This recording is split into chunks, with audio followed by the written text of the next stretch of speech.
Okay, so my name is Jada, and first I want to start off by asking you, what do you prefer to go by? Ariel. Okay, Aria. First I want to thank you for meeting with me today and participating in this interview. Did you have any trouble making it here today? No. Okay, so first, before we get into the topic of the interview, I want to start by covering confidentiality. This means that what we discuss here today will stay between you and I. Exceptions to this will be if I believe that you are harm to yourself or someone else, then I would need to let someone else know for the safety of all parties involved. Okay. Also, today's interview will be recorded. It will be posted on YouTube as an unlisted video. That means that only me and my professor will be able to view it. Okay. Okay, so to start off, could you tell me about a meaningful life transition that's important to you?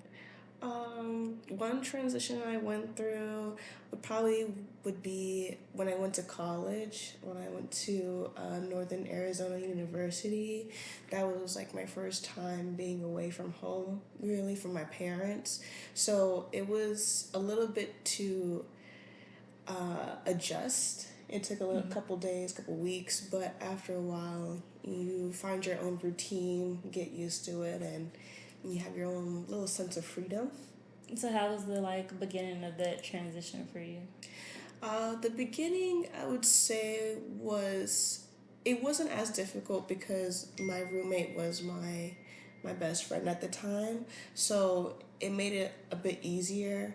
But it was just different being away from my parents and being away from like people that I know. Yeah, that's understandable, especially like your first time being away from your kind of like support system. Hmm. So, what made this transition significant for you? It was significant because that was the beginning of my freshman year of college, and that was the time where I got to make my own decisions and do things for myself on my own. So it was a transition to like the adult world for me. What were some of those big decisions that you had to make? Just like choosing classes, grocery shopping, just choosing what to do each day, and making sure that everything that I was doing was for like my future. Um, what emotions did you experience during that time of the transition? Definitely a lot of stress, a little bit of anxiety too, meeting new people and new things, new surroundings. Um, what else did I feel? I felt happy at times. I was proud of myself as well. Um, and yeah, a little bit of depression because up there in Flagstaff, the weather does kind of get to you. So when the winter time came around, it was gloomy and dark. So it kind of affects your emotions. That's understandable, especially like the mix of stress and feeling proud of yourself, because that is a big accomplishment. So, what was that period like for you at the time? Like outside of the big transition, like were there other things going on? At that time, freshman year, it was COVID time. So we completed the fall semester, and then spring semester, we only got through halfway through it. I want to say around the first or the second week of March. That's when they shut down the campus and we had to move out. So I didn't have my car at the time, so my parents had to come help me move out, and then I had a lot of stuff with me, so I had to come back and get the rest of my things. It was, uh, sorry, what was the question? It was supposed to like what was that time? What was going on during Oh, that what was time going period on? outside of like the transition to college? Outside of that, that was, yeah, COVID was going on, so it kind of killed the whole entire transition process, or killed like the college experience. But Yeah. that was that was pretty much the only thing that was going on, really. So you didn't. I didn't notice that you said that some of the things you were feeling were stress, anxiety during that time. What did that like? What did exhibiting those emotions look like for you? Um, I would say like when I get stressed out, I kind of like stress eat. So just eating like a lot of junk food or let's see what else. Or just like laying in my bed for like long hours of the day. Like shutting down, kind of. Yeah, just shutting down, just scrolling, just doing something else, or my brain was kind of like in autopilot, like it didn't have to really think too much about what was going on. Um, and then, yeah, that was kind of it. Did you feel like you was prepared for like such a big change to college, or did you feel like you kind of was like just thrown out there? I feel like I was prepared in a way, but I don't think any amount of preparation could like really get you to be ready for what college is like, for what you see and what you experience there. Right. Especially when you're away from home, it's like, you kids are free to do what they want. Well, not kids, but adults are free to do Yeah. whatever they want. So, just you see a whole lot of different things, meet new people. So, in a way, I was kind of prepared, but at the same time, I wasn't. So you feel like, because it is a big transition. Like in high school, you kind of have this set routine of what you do Mhm. every day and what's expected from you. And then in college, it's like just a whole new playing field. Mhm. Did it affect like your daily routine, like the stress, the anxiety, like your emotions during that time? Um, when it came to like day to day, not really, because once you get into routine, it helps with the stress and anxiety. I think one of the things that was causing me stress and anxiety was my classes. Taking like 6 classes in high school, you don't realize it, but it's a whole lot of work. And then when you Yeah. get to college, 6 classes, it's like, whoa, it was a lot.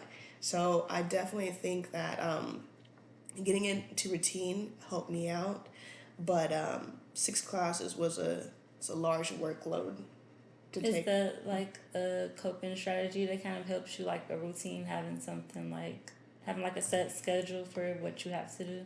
Definitely, because it gives you something to look forward to the next day, and you know what needs to be done. Um, so it helps you stay on track for things, but also it seems like for me when something kind of goes outside of my routine, or if it's not the same thing, it kind of throws a wrench in my plans, but you just learn to adapt. And like throws you off of just kind of like what you had in mind of what was going to happen. Yeah. So, what did your support system look like at that time? Definitely my friends, and also my parents too. I would call them like every week, and they would just be asking me like, "How's school going? How's it going up there? Are you doing okay?" So my friends and family were my biggest support systems. Is there like a one person that like when you're stressed out or feeling the anxiety that you would like reach out to help you calm down? My friend Jazz, she's always been like we're best friends since high school, so she always knows. She can always feel it too, like when I'm kind of stressed or anxious. So she's always been there for me. She gives like helpful tips and like how to help manage stress and stuff like that. And then she's also brings fun into my life, so like we'll play games here and there just to like get my mind off of things. So So, what do you feel like helped you most during that time? Like maybe it could have been your support system or just like anything else that helped you. mm, I think what helped me most probably be like writing out my schedule and definitely talking to friends. Um, since they were also going through the same thing I was, just talking to people in general seems to help alleviate like the stress and anxiety because they're also in the same boat that I was in. So it's nice to connect with people and they help each other out. So it was good. Do you find it easier to like talk to people about it that know what you're going through, or maybe like someone that just doesn't know it all will have like an opinion for you that's unbiased, kind I think talking to people who have also gone through the same thing I think that would help me a lot more. because they also bring different perspectives to um, to the same issue as well, or just seeing how they handled it and taking like bits and pieces of it and applying it to my own life. That's also helpful. We are nearing the end of our time today, but I did want to say you mentioned like some of the things that you were dealing with during that time, stress, anxiety, and you said like some of the things that you would do when you're feeling that way is like shutting down and things. Um, with that, a strategy that I did want to tell you about is this. It's called progressive muscle relaxation. And so you would kind of like do deep breathing exercises and you would focus on different parts of like muscles in your body during that time, kind of like tightening and then releasing and just noticing like what you're feeling like as you release. Mm-hmm. So, as I said, we are near the end of our time today. Is there anything else that you wanted to discuss about, the transition that you feel would be important for me to know? Um, I would say everyone's college experience is different. Um, it seems kind of rough at first, but I think like freshman year is usually when that's like the roughest period because that's like that's the big year. But as the years went on, it got easier. It definitely got easier, and you just learn the kind of person you are through college. You know what you can and can't handle. So I'm very grateful for the experience. I'm glad I went, and I'm glad I'm here today. So thank you for having me. Before we wrap up, what would you say are some of the things that you did learn about yourself? I learned that I don't give up too easily, even if it seems like things aren't going like the way that I had hoped or that I wanted them to go to. Always find a way to get back up and keep going. I do want to thank you for doing this interview with me today, and I appreciate your openness to the topic. Um, yeah. Thanks, Jada. I feel like that went